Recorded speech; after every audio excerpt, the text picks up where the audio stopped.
Nessa aula sobre treliça, a gente vai falar de conectividade, condições de contorno e também aplicação de cargas, inclusive distribuídas numa treliça plana.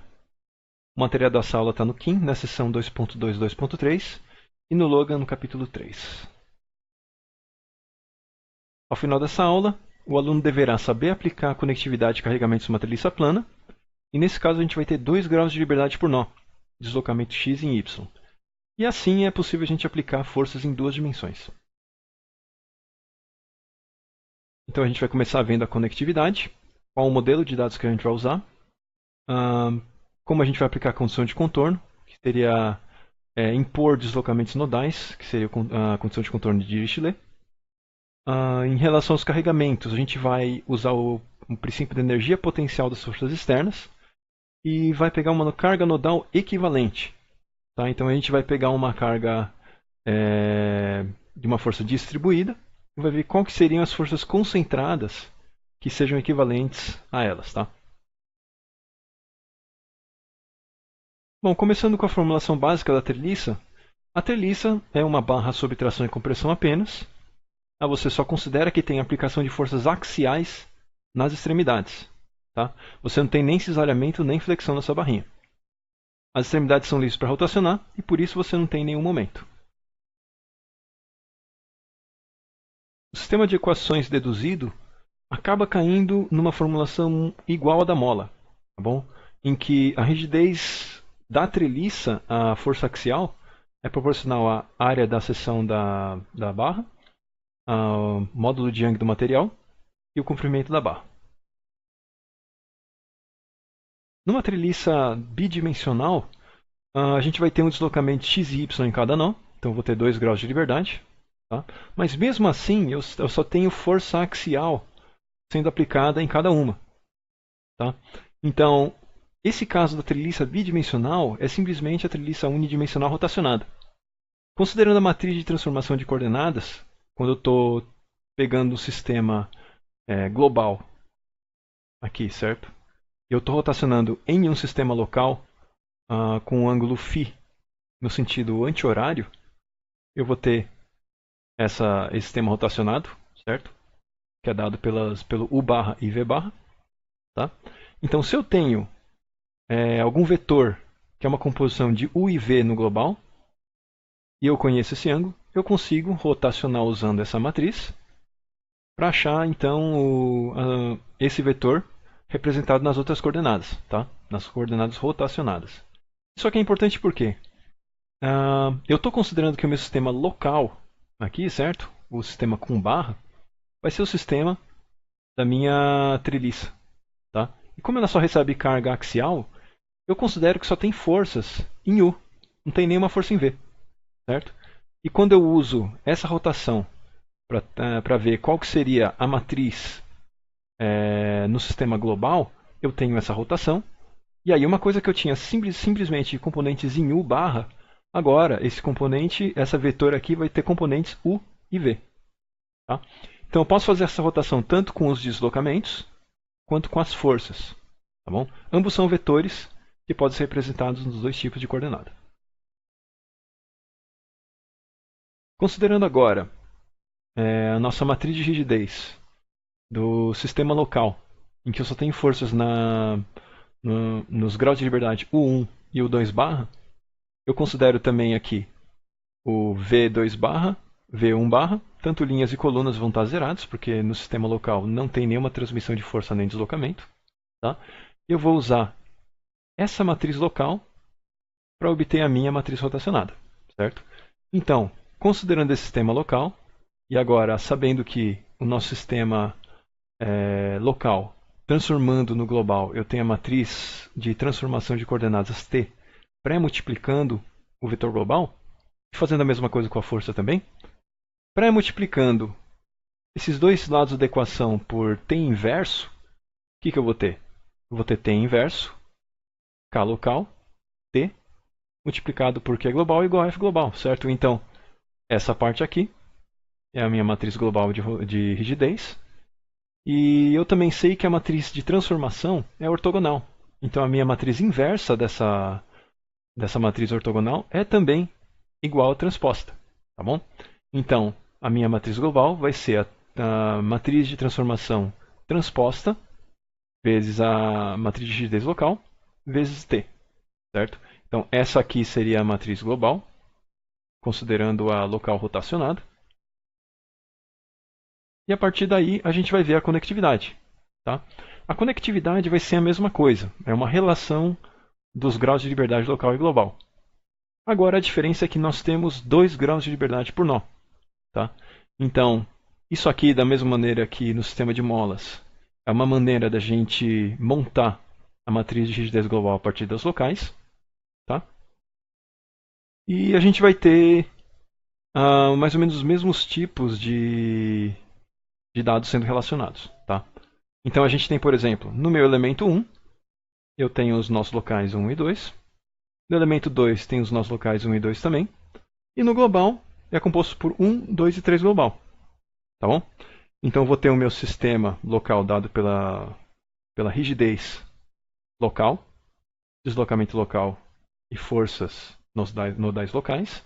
E a mesma coisa para o elemento 2. Tá? Então, se eu for observar bem a relação entre os meus elementos e o sistema global, que é dado por esse Kzão vezes Qzão igual a Fzão, tá? Então eu vou ter o quê? O meu nó local 1 do elemento 1 tem a ver com o meu nó global 1, certo? O meu 2 tem a ver com o nó global 2, tá? Então eu vou ter essa relação entre os nós locais e globais. No elemento 2, eu vou ter o meu nó local 1, que é equivalente ao 3, e o meu nó local 2, que é equivalente ao 2, certo? Então, de posse dessas informações, eu vou conseguir pegar o quê? A matriz de rigidez local de cada uma delas, tá? Já rotacionada, e colocar, somar nos elementos apropriados na minha matriz de rigidez global. Então a conectividade vai continuar sendo uma maneira de eu pegar os meus elementos, a equação dos meus elementos, a formulação de elementos finitos de cada um deles, e montar o meu sistema global. Tá? Dependendo da numeração, pode ser complicado e trabalhoso, tá? Mas a gente vai ver agora um método sistemático para fazer essa montagem. Os passos seriam, primeiro, definir os graus de liberdade globais. Tá? Qual é a ordem? O que eu estou fazendo para montar esse Qzão? Depois eu associo os nós locais a globais. A gente ainda não está falando de graus de liberdade aqui. Tá? E depois que a gente associa os nós locais a globais, eu vou associar os graus de liberdade locais a globais. Dependendo do jeito que a gente numerou os graus de liberdade globais, colocou o índice, né, no nosso vetor Qzão de deslocamentos globais, isso aqui vai ficar um tanto quanto simples. Tá? E depois, quando eu já tenho a associação dos graus de liberdade locais com globais, eu consigo montar a minha matriz global a partir dos locais. Então, os graus de liberdade globais vão estar contidos no meu vetor Qzão, e o jeito da gente organizar pode ser um tanto quanto arbitrário, tá? Então a gente vai fazer de uma maneira que vai ser conveniente para a gente conseguir montar isso fácil. Tá bom? Então a gente vai definir a ordem no vetor de grau de liberdade Qzão, certo? E isso aqui também vai definir como é que a matriz de rigidez global Kzão vai ser montada. Tá? Então, primeiramente, eu vou ordenar por número de nós, certo? Então eu vou colocar os graus de liberdade associados ao nó global 1, depois associados ao nó global 2, depois associados ao nó global 3. Tá? E depois eu coloco os graus de liberdade na mesma sequência para todos os nós. Então, vamos convencionar o seguinte. Primeiro a gente coloca o deslocamento em x, u, e depois o deslocamento em y, v. Tá bom? Então a gente vai fazer isso. Vai considerar primeiro, vai colocar no nosso vetor Qzão, certo? U1, V1, U2, V2, U3, V3. Tá bom? Então esse aqui vai ser o nosso vetor Qzão com essa ordem, tá bom? Como a gente pode ver aqui. E a gente vai, obviamente, a colocar os mesmos índices de acordo com esses números. Então 1 e 2 tem a ver com o nó 1, que tem U1 e V1. 3 e 4 tem a ver com o meu nó 2, que é o U2 e V2. E 5 e 6 tem a ver com o nó 3, que é o 3 e V3. Tá bom? E a matriz de rigidez global vai ser montada com essa mesma ordem, certo? A ordem das linhas é obviamente o 1, V1, o 2, V2, V3, o 3, V3. Tá? E as colunas vão seguir também essa ordem. O 1, V1, o 2, V2, o 3, V3. Tá? Bom, a seguir a gente vai associar um nó local a um nó global. Tá?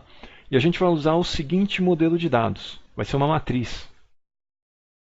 Primeiro a gente vai fazer de uma maneira que vai permitir relacionar rapidamente nó global ao nó local de elementos específicos. Tá? Porque eu estou querendo fazer o quê? Eu monto o K global a partir das somas de Ks locais em posições específicas de K global. Então me interessa saber, para cada elemento, qual é a relação local para global. Tá? Então eu vou montar a matriz de uma maneira que fique fácil. Como? Nessa matrizinha, as linhas vão representar os elementos. Tá? Cada linha tem os dados de um elemento. E as colunas são os nós locais. Tá bom? Então, isso aqui é de fácil implementação em programação. Então, aquela nossa matrizinha que a gente acabou de fazer, certo? Que tinha elemento que relaciona nó local 1 com nó global, nó local 2 com outro nó global, e assim por diante para cada elemento, a gente vai passar simplesmente com esse formato. Tá bom? Então, cada linha vai representar um elemento, e cada coluna é um dos nós locais. Como na minha trilha só tem 2 nós locais por elemento, certo? Tem nó local 1 e nó local 2. Então, se eu quiser saber qual é o nó global referente ao elemento 2 no nó local 1, eu vou na linha 2, que é o elemento 2, e vou ver a primeira coluna, que é o nó local 1. Então eu vejo que o nó local 1 do elemento 2 está relacionado ao nó global 3. Tá? Então essa ordem de conseguir associar uma coisa local para global para cada elemento vai ser importante para a gente.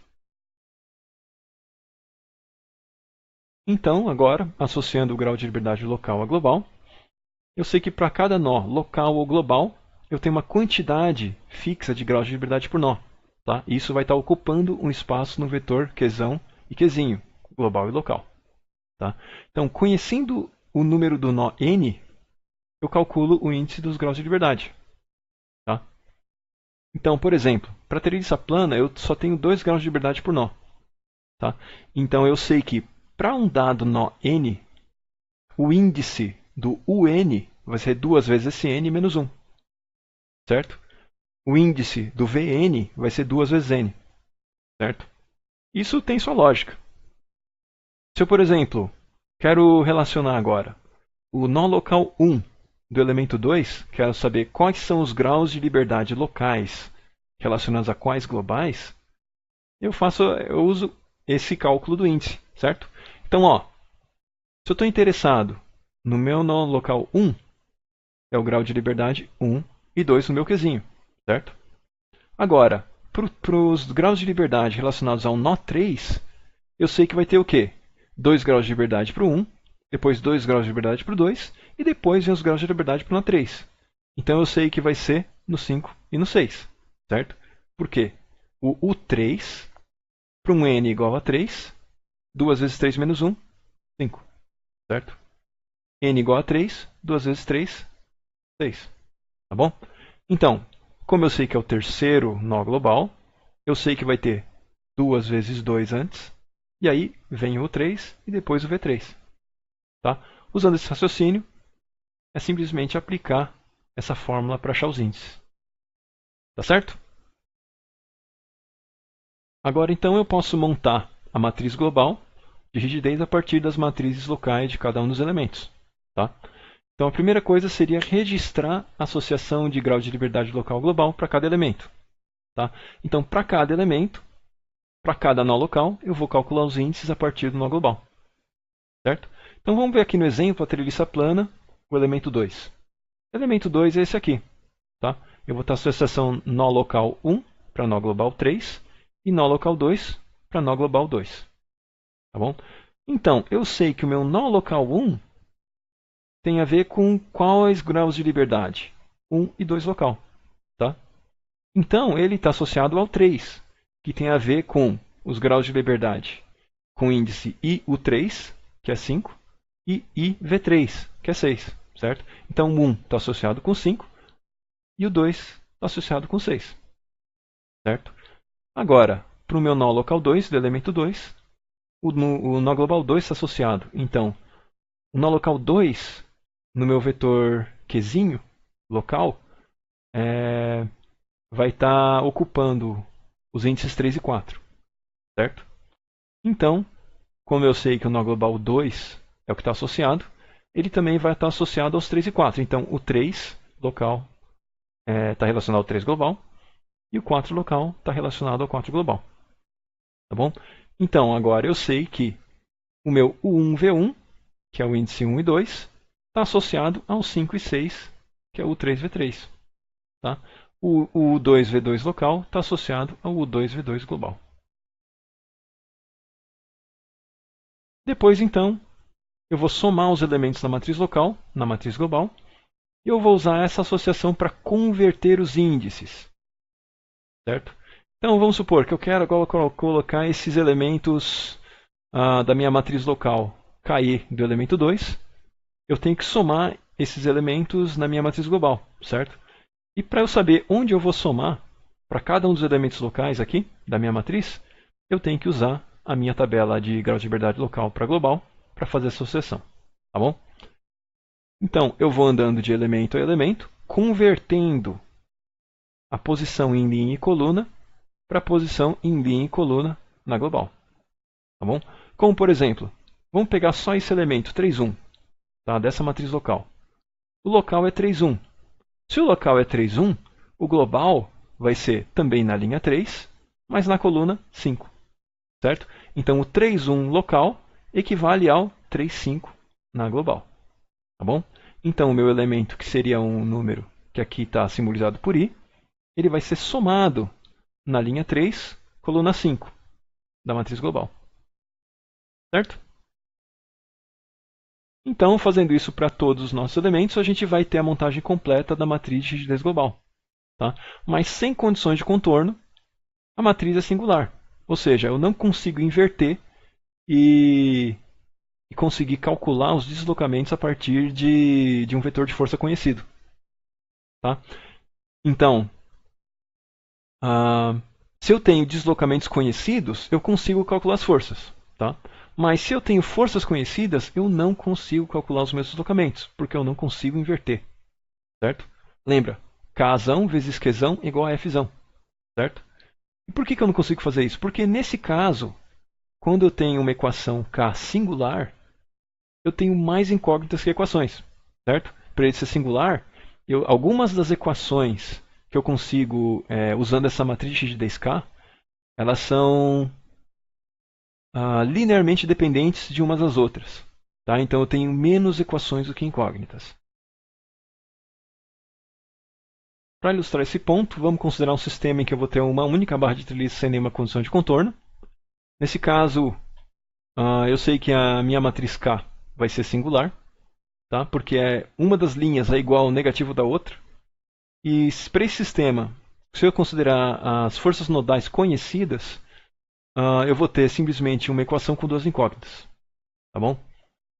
Como o tipo de sistema é idêntico ao da mola, vamos considerar esse sistema como se fosse uma única mola, com uma rigidez de 10 N por metro. E eu vou ter o quê? Um Fi e um Fj igual a menos 1 Newton e 1 Newton. Tá? Então, esse aqui vai ser o sistema equivalente. Como essa equação da linha 1 é igual a menos a linha 2, eu só tenho uma equação, certo? Então, o I menos o J é igual a menos 1/10. Tá? Então, eu tenho infinitas soluções. Eu não tenho uma solução única. Se eu tiver um certo I, fixando um I, eu tenho um outro J. Mas se eu variar qualquer um deles, a equação vai ser satisfeita desde que a diferença entre eles seja igual a menos 1/10 de metro. Tá? Então, nesse caso, eu tenho infinitas soluções e eu não consigo apontar um único conjunto de valores que satisfazem. Certo? Então, para evitar esse problema, a gente vai aplicar as condições de contorno de Dirichlet. Tá? Isso aqui, como a gente já disse antes, é uma imposição de deslocamentos nodais. E aí, para cada uma das condições de Dirichlet que eu imponho, eu elimino uma das equações. E depois de eliminar uma das equações, eu ajusto nas outras equações essa consideração de imposição de deslocamento nodal. Tá bom? Então vamos considerar um sistema genérico tá? Em que eu vou ter n graus de liberdade, certo? Vou ter n linhas. Então vou ter n componentes em Qzão e em Fzão. E o meu Kzão aqui vai ter nzinho vezes nzinho elementos. N linhas e n colunas. Tá? Então a gente vai considerar a imposição de um único grau de liberdade, em que o meu UI vai ser igual a um UI chapéu que eu estou impondo. Tá? Como é que vai ficar esse meu sistema K vezes Q igual a F? Tá, então vamos primeiro eliminar uma das equações. Certo? Então eu forço o valor de deslocamento conhecido. Então essa linha, a linha do grau de liberdade UI, eu zero tudo, menos a coluna I, certo? Que é o coeficiente que vai multiplicar o I. E eu coloco 1. Então, esse lado da equação vai dar o I, certo? Igual, e no meu lado direito eu coloco o valor imposto. Depois eu ajusto isso nas outras equações. Então eu considero o valor dos documentos conhecidos nas outras equações. De que maneira? Se eu conheço o valor de UI, eu pego esse valor de UI, multiplico com todos os valores que estavam nessa coluna, certo? E subtraio no lado direito. E depois eu zero tudo aqui. Tá? Então vai ficar bem isso. Tudo de zeros aqui. E no meu lado direito, os meus f's de cada linha vão ser multiplicados por aquele coeficiente, que eu substituí por zero, multiplicado pelo valor que eu impus. Tá? E faço isso em todas as outras linhas. Vamos ver agora nesse caso aqui, em que eu tinha uma treliça sem nenhuma condição de contorno, agora eu estou colocando uma condição de contorno. Certo? Mas o que eu estou impondo? Estou impondo um deslocamento de meio metro no nó I. Tá? Então, para uma FJE conhecida, vamos resolver os deslocamentos e calcular as reações. Tá? Então, nesse caso, eu tenho uma equação e uma única incógnita. E considerando a mesma rigidez que a gente usou e a mesma força que a gente usou antes, é isso aqui que eu vou ter. Tá? Se eu estou querendo impor um deslocamento de meio no nó I, o que eu vou fazer? Essa linha toda aqui, vai sumir, isso aqui vai ficar 0, vai ficar 1. E aqui eu coloco o valor que eu estou impondo. Certo? Então, 1, 0. Aqui na direita eu coloco o valor que eu estou impondo. E depois eu compenso na outra linha esse conhecimento. Então, se eu já conheço que o meu UI é igual a meio, eu multiplico por menos 10 e subtraio do outro lado. Certo? Então vai ser meio vezes menos 10 e subtraio do outro lado. E substituo por 0. Então fica 0, 10, 1, que é o valor que estava aqui antigamente, menos 10 vezes meio. Tá bom? Isso aqui vai dar meio e 6. E aí eu posso calcular aqui o meu UJ é igual a 0,6 metros. Tá bom? E agora, como é que eu faço para saber a minha reação? Eu pego a minha matriz original e agora eu posso multiplicar pelos deslocamentos que eu calculei, certo? O meu UI é conhecido, é meio, e o J é 0,6, certo? Então, se eu só quero saber o meu RI, vamos só multiplicar essa linha, certo? Para ser mais compacto.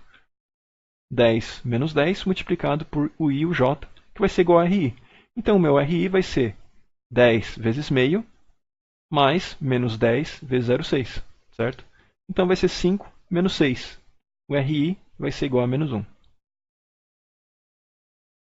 Vamos ver agora os carregamentos nessa treliça plana.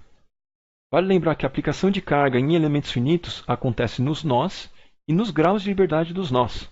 Tá?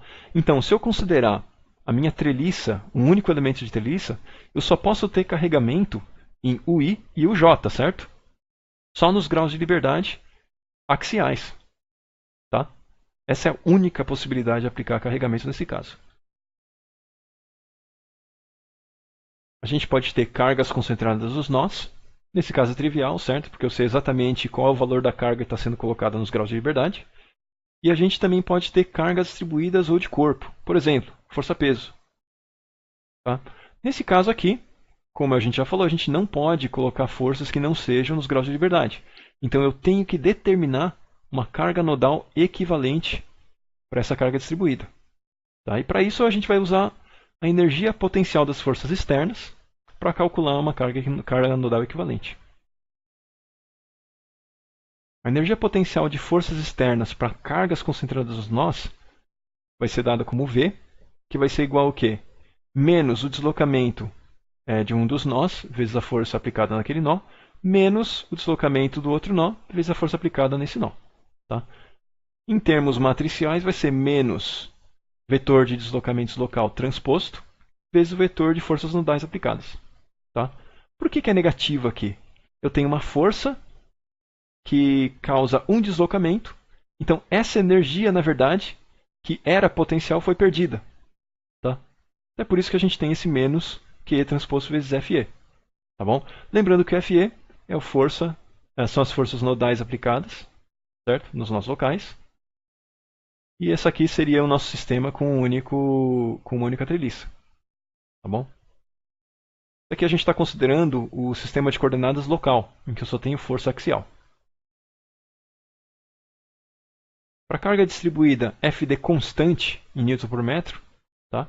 A energia potencial V vai ser igual ao negativo da integral ao longo de x, certo? Ao longo da treliça, do deslocamento do ponto x vezes a projeção da força FD ao longo da minha direção axial. Tá bom? Lembrando que o meu útil, certo? O deslocamento de cada um dos pontos dentro da barra é interpolado o quê? Dos valores nodais, usando as funções de forma, certo? Lembrando que a função de forma NI vai ser xj menos x sobre L, e NJ vai ser x menos x sobre L. Bom, então, quando eu pego essa energia potencial da minha carga distribuída, certo? Abrindo o meu útil, certo? Considerando a função de forma NI NJ vezes UI barra UJ barra, certo? Eu sei que o meu FDX barra é constante, os meus sobre L's, 1 sobre L também é constante, então puxo esses dois para fora aqui da minha integral, tá? E fica xj menos x vezes UI barra mais x menos xi UJ barra. Tá? Então agora, se eu separar essa integral em duas, eu vou prosseguir com o cálculo. Então, agora considerando, certo? Esse polinômiozinho, e eu estou fazendo integral em x, o i barra e o j barra é constante, puxo para fora da integral, tá? E o que sobrar, eu pego a integral do polinômio entre xj e xi, certo? Se eu considerar que o meu xj menos xi ao quadrado sobre 2, que é isso aqui, certo? É Lzão ao quadrado sobre 2, e esse aqui a mesma coisa, xj menos xi ao quadrado sobre 2 é igual a L ao quadrado sobre 2, eu vou ter uma simplificação disso aqui, certo? Eu vou ter uma constante multiplicando o i barra e o j barra. Então, a minha energia potencial vai ser igual a menos Fd projetado na direção axial sobre L, vezes o i barra L quadrado sobre 2, mais o j barra vezes L quadrado sobre 2. Então, simplificando aqui esses L's, fica menos Fdx barra L sobre 2, vezes o i barra mais o j barra. Então agora, igualando a energia potencial da carga distribuída, Fd constante, tá? Com a nossa energia potencial da carga concentrada, tá? Eu chego à conclusão que o meu Fe vai ser igual ao quê? A projeção de Fd ao longo da direção axial, vezes L dividido por 2. Tá? Isso aqui sendo aplicado tanto no meu grau de liberdade o I barra e o J barra. Tá bom? Se eu considerar que o meu Fd pode ter componente x e y, certo? Considerando o meu sistema global, para eu ver qual que seria o meu Fdx, seria simplesmente as componentes x e y de Fd multiplicados por cosseno de φ e seno de φ. Certo? Então, o meu Fe local, das forças concentradas equivalentes, vai ser Fdx vezes cosseno φ, mais Fdy vezes seno φ, vezes L sobre 2. Tá bom? Então, isso aqui seria a minha carga nodal equivalente. Então, bastaria eu saber qual que é a composição da minha força distribuída constante Fd em x e y global, para eu poder calcular as minhas forças locais nodais equivalentes. Bom, vamos ver um exemplo agora de uma carga distribuída mais comum, certo? A força-peso. Então, nesse caso, a gente vai ter G como gravidade, ρ como a densidade e A área da seção da minha treliça. Tá? Então, se eu estou considerando x e y aqui, o meu G vai ser o quê? Na direção y negativa, certo? Então, a minha força Fd, no caso da gravidade, vai ser zero, não vai ter nenhuma componente em x, e a componente em y vai ser menos g ρ vezes A. Isso aqui vai dar Newton por metro, certo? Então, nesse caso aqui, o meu Fdx barra, esse Fd projetado em x barra, vai ser o quê? Menos g ρ A seno φ. Tá? Então, como eu tenho esse Fd x barra conhecido, eu posso já aplicar naquela minha fórmula de força nodal concentrada equivalente. Tá? Então, lembrando que a nossa energia potencial aqui entrava naquela integral que tinha como resultado menos f dx barra L sobre 2 vezes deslocamento UI barra mais o J barra. Tá? Substituindo o meu f dx barra, sabendo que área vezes L vai dar o quê? O volume total dividido por 2, certo? AL sobre 2 vai dar o volume total dividido por 2, vezes o ρ vai dar a massa total da treliça dividido por 2. Tá bom? Então, esse ρAL sobre 2 vai virar massa da treliça sobre 2. Tá? Então, o que vai aparecer aqui para mim? O V vai ser igual a mg sobre 2, vezes seno de φ. Isso aqui multiplicando os deslocamentos UI barra mais o J barra. Tá? Igualando isso aqui à energia potencial das cargas concentradas, eu vou ter que o meu F na minha carga nodal equivalente, certo? A carga nodal concentrada equivalente vai ser igual a menos mg sobre 2 vezes seno φ. Tá? Tudo isso aqui é aplicado no meu UI barra e o J barra. Tá? Essa aqui é o meu FE local. Obviamente que quando eu quiser aplicar isso aqui numa barra rotacionada, eu vou ter que considerar também a rotação desse vetorzinho aqui. Tá bom? Bom, então é isso. Qualquer dúvida, entre em contato.